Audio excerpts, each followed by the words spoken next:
bienvenidas y bienvenidos a un nuevo capítulo de La Repisa. Hoy, como siempre, estamos con nuestros grandes amigos, Alejandra Cantor y Francisco Orrego, que nos van a sorprender con grandes y muy entretenidos libros. Alejandra, Francisco, ¿cómo están ustedes? Muy bien, gracias, Pía, Alejandra, qué gusto verlas. Para mí también. Muchas gracias, Pía y Francisco. Mi maridaje esta vez es acerca de dos grandes de los escritores norteamericanos, que son Herman Melville y Nathaniel Hawthorne, con sus novelas más importantes, que son Moby Dick y La Letra Escarlata. Y en mi caso va a ser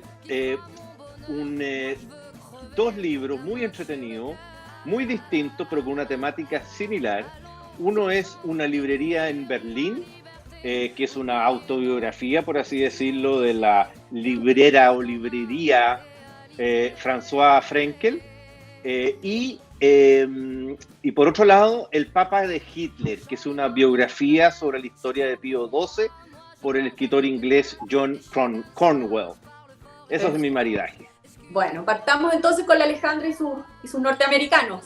Sí, bueno, la verdad es que el maridaje lo pensé en términos de que ellos, además de ser amigos y de haber tenido una fluida correspondencia y haberse visitado, venían de lugares comunes, vieron la literatura como un medio de cómo reflejar el arquetipo norteamericano, el arquetipo de la identidad de esta joven nación que estaba partiendo. Nathaniel Hawthorne, voy a partir con él, con su Letra Escarlata.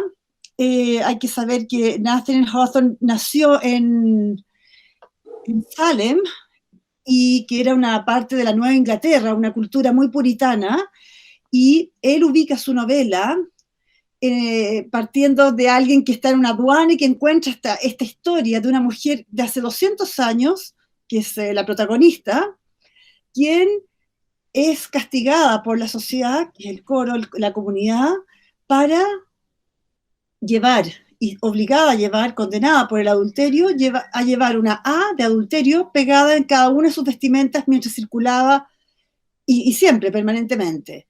Entonces es la triada de los protagonistas de Hester, con su marido que partió, con el amante que no lo podía develar, que era el reverendo, más encima el reverendo, imagínate, en la sociedad puritana, y la hija Pearl, más el coro, que significa este pueblo que la condena, que la humilla y que busca cómo condenar a esta mujer que tuvo una hija que no calzaba los tiempos mientras el marido estaba fuera de la ciudad.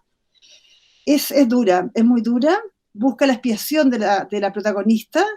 Sin embargo, lo que hizo Nathaniel Hawthorne con La Letra Escarlata, que después fue película, que ha tenido varias otras obras de teatro, lo que hizo fue retratar, desde la mirada de su vida personal, retratar cómo puede ser tan injusto una sociedad donde los cánones vistos hoy día no se condicen, y cuestionando un poco lo que le tocó vivir, porque él venía de una familia que habían sido jueces, que habían condenado este tipo de actores, no solamente mujeres, personas que podrían atentar contra las rígidas costumbres del puritanismo. Francisco, vamos con lo tuyo.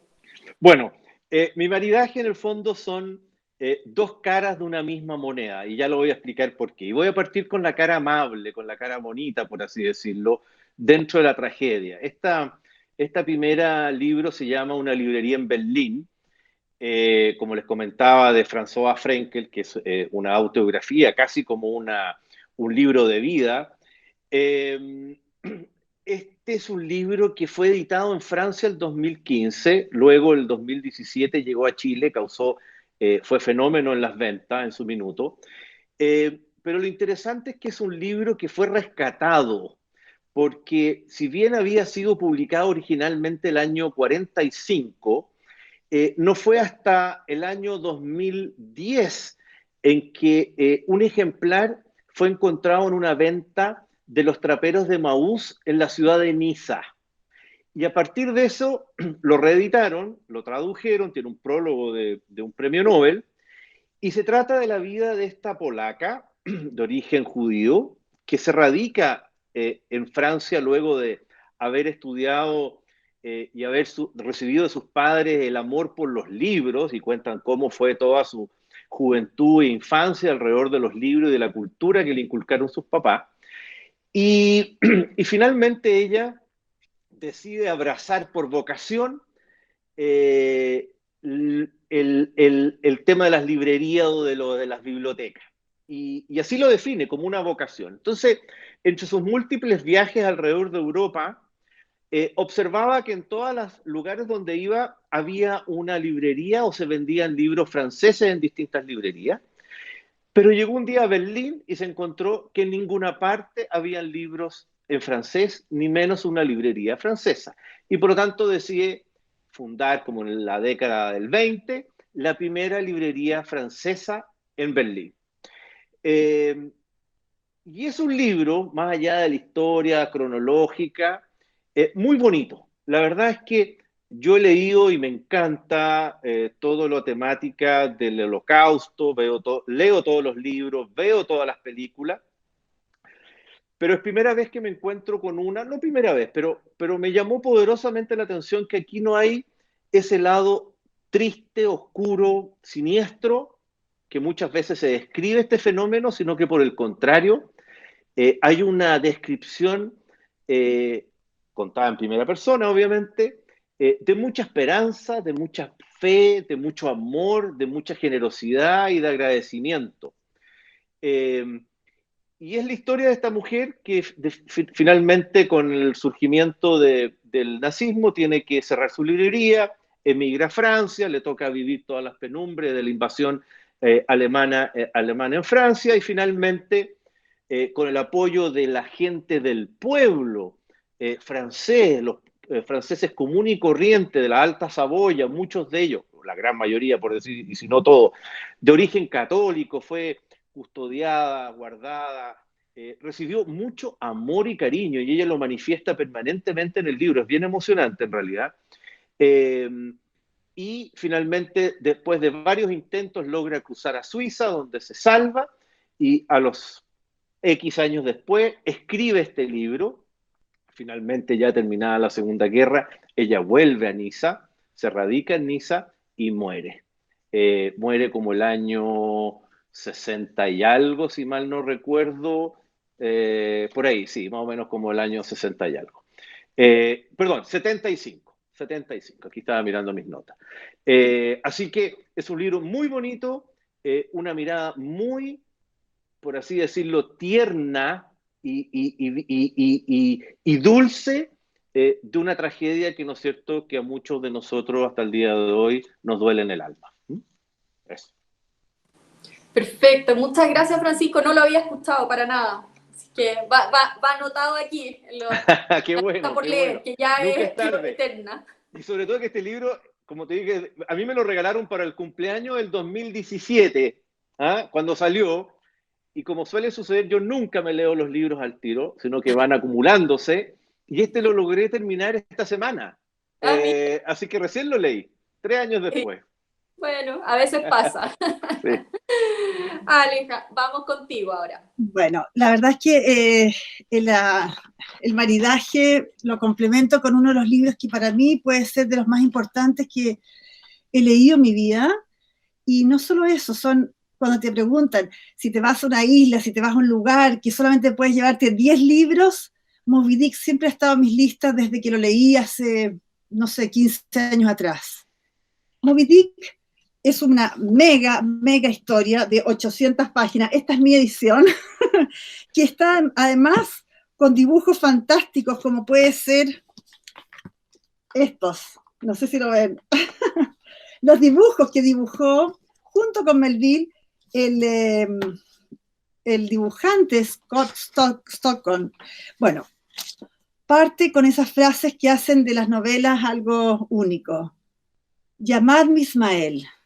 Ismael, nuestro narrador, es el joven que parte en esta aventura de los barcos balleneros que eran muy normales y eran frecuentes para la vida del siglo XIX, por lo que significaba, por un lado, el aceite, lo que significaba toda la industria ballenera, la resina, la creación de las velas, la producción de muchos materiales que eran necesarios en la vida del siglo XIX. este libro ha sido muy importante porque básicamente no habla de un viaje de una novela ballenera, de un barco ballenero. De a poco el libro nos va develando, además de los personajes que están en el barco, en este Peacock, nos va develando quién es el capitán y cómo este viaje puede tener un destino muy distinto al cual partió, que es, en el fondo, la búsqueda que tiene el capitán Ahab, que lleva a estos marineros, dentro del cual está nuestro querido Ismael, nuestro narrador, a una aventura que es muy diferente de buscar y cazar ballenas. Es una aventura de venganza, es una historia donde él quiere encontrarse con el mal, contra su enemigo, contra esa ballena blanca, por aquí, por las costas chilenas, partiendo de allá de arriba, de Nantucket. Llegar acá a la isla Mocha y encontrarse aquí con esta ballena blanca, Mocha Dick, Moby Dick. Este libro habla de eso, o sea, tiene esa segunda parte, pero gracias justamente a su amigo Nathaniel Hawthorne, es que Herman Melville, de narrar la historia que él tenía previa, porque él había sido un navegante de barcos balleneros, de caza ballenas. El escritor migra a una mirada distinta, le pone este capitán, le pone esta lucha del bien y el mal, y nos invita a todos, y nosotros como lectores, en estas 800 páginas, nos invita a navegar para saber si es que nos vamos a salvar o si vamos a naufragar. Pero lo que hay en Ismael y en Melville es una propuesta de qué es lo que puede ser nuestra vida, cómo la queremos ver, teniendo a veces estos personajes que hacen locuras, porque si piensas tú que esa novela se hace en 1850 y aparece un Hitler en 1930 o 32 y que lleva a todo un pueblo a crear una locura, y hoy día, para qué decir, tenemos también un par de personajes que están en esos mismos diálogos con sus pueblos. Los Ahab existen en nuestras vidas, pero existe la posibilidad de salvarnos. Y a eso apela posiblemente la grandeza de este libro, que no solamente es un libro, una obra de teatro, ha sido una ópera. Hay una ópera sobre Moby Dick. Así de importante es la cantidad de miradas que puedes darle a un libro que pasa a ser universal. ¿Y tú que eres fanática de la ópera, Alejandra? Así es. No, un gran tema. Ahora, La Letra Escarlata podría ser también una gran ópera, pero está más contextualizada. En cambio, tú sales del barco y sales a la vida. Así que se los recomiendo profundamente, sobre todo en este periodo de pandemia, que podríamos eventualmente tener algunos espacios más libres porque no nos desplazamos. Así que ahí está el maridaje y para terminar, solamente para decirles que este libro, que Moby Dick, está dedicado a Nathaniel Hawthorne. Ah, mira. Melville se lo dedica a su amigo, imagínate, así importante es. Así como el primer libro contaba la historia de una persona que vivió en carne propia la persecución durante la invasión nazi en Francia, y donde fue auxiliada, ¿no es cierto?, por los católicos parroquianos, ¿no es cierto?, de pueblo. Esta otra mirada del conflicto dice relación ya a nivel del papado y del rol de la Iglesia, y en particular del rol del Papa. O sea, para quienes les guste la historia de la Segunda Guerra Mundial, les guste la historia de la Iglesia y en particular de los papas, este es un libro que claramente no pueden dejar de leer. Ahora, bueno, y como toda biografía, ¿no es cierto?, cuenta toda la historia del Papa, de sus inicios, de su formación, de su ingreso al sacerdocio, su carrera dentro del Vaticano, hasta que finalmente llega a ser secretario de Estado de Benedicto XV. Y como secretario de Estado de Benedicto XV se consagró básicamente a firmar concordatos con muchos países que estaban viviendo todo tipo de persecuciones.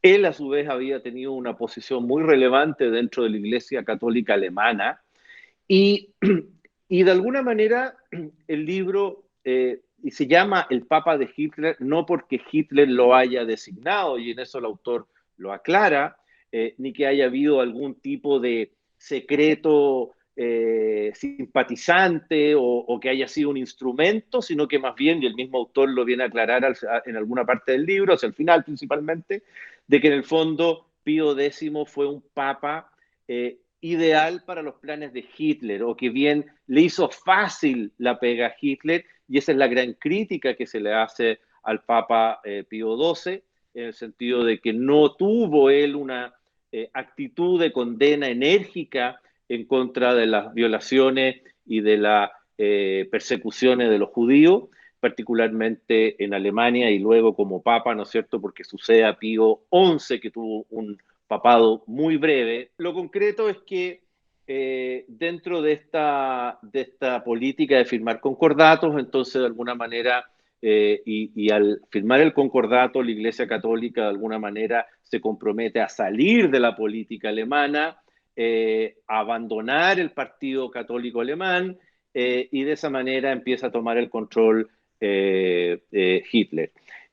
Ahora, lo que se le, de alguna manera, yo les decía, se le critica, o más bien se afirma, es que él tenía un gran, y él lo declara, Pío XII, un gran temor, y era un firme y convencido anticomunista. Entonces vio, por una parte, la invasión de los alemanes hacia Rusia como una manera de una suerte de evangelización siguiendo las tropas alemanas. Es una teoría. Otra teoría era que él de alguna manera nunca quiso enfrentar al nazismo y a Hitler porque le tenía más miedo y susto al comunismo que al nazismo, y hay otros que de alguna manera también explican esa actitud como una manera de poder proteger a los católicos que también eran perseguidos en Alemania. Si bien eso era a nivel público y a nivel político, la verdad es que por otro lado el libro también cuenta numerosas historias, anécdotas y datos, porque en ese sentido es un libro muy completo como investigación de muchas personas que Pío XII también ayudó, personas judías, ¿no es cierto?, a que ayudó y protegió, etc. Pero siempre es un buen aporte, sobre todo cuando son libros tan bien documentados como este. Así es. Bueno, muchas gracias Francisco, Alejandra nuevamente, y bueno, nos volveremos a encontrar en un par de semanas para ver qué nuevos libros nos traen entretenidos. Fantástico, Chao, chao. y va a ser cada día el desafío más grande encontrar nuevos libros. Que estén muy bien, gracias. Igualmente, adiós, adiós. No, buen día, chao.